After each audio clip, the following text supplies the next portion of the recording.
30 different properties. What are the different types of properties that's on that portfolio? So it can be anything from residential properties to business properties, to shop fronts, to warehousing, industrial type sites, storage facilities.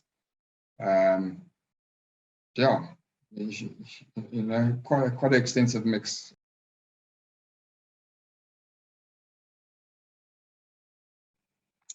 Oh, so obviously there was quite a few challenges with this build.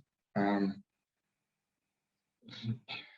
owner wanted to, quite a lot of additional things that came quite late on in the project build, and kept adding things to the build.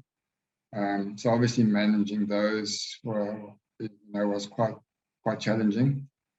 And then just the overall complexity of the job was extremely challenging. Dealing with such a high-end specialized project build with very unique features and custom type design and build.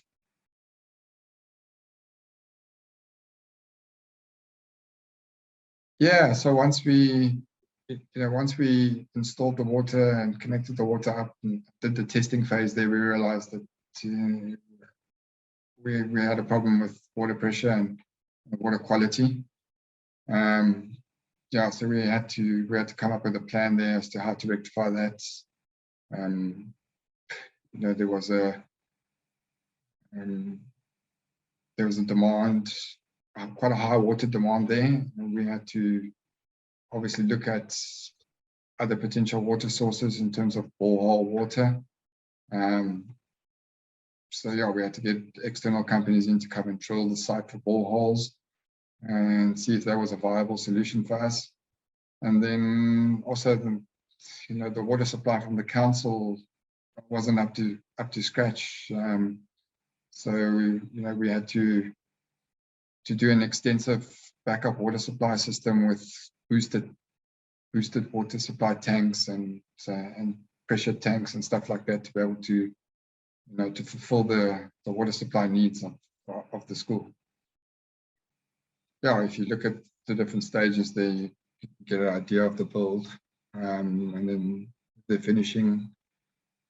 And the bottom there, the plumbing is pretty standard, straightforward. Urinals, bathrooms, toilets.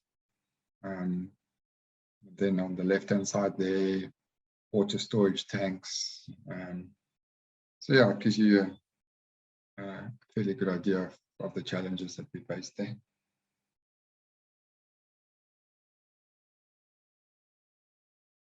If we look at my core skills list, obviously there's a breakdown element of the amount of hands-on hours I've had, the amount of hours I've been involved in managing and training staff on the tools, and then obviously the project types that I've been involved in, from construction to maintenance to renovation type work.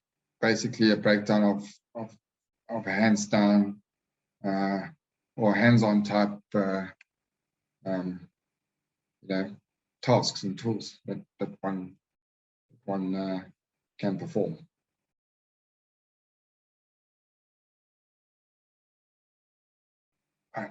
I hope for whoever views this video and has a look at all the information provided, that they can understand that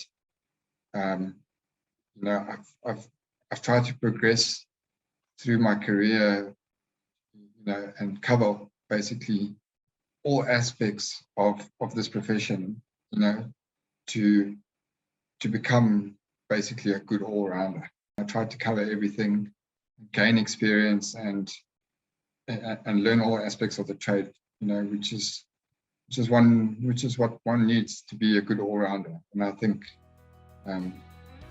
on what we've seen here today, I certainly hope that people can see that that's what I'm trying to achieve.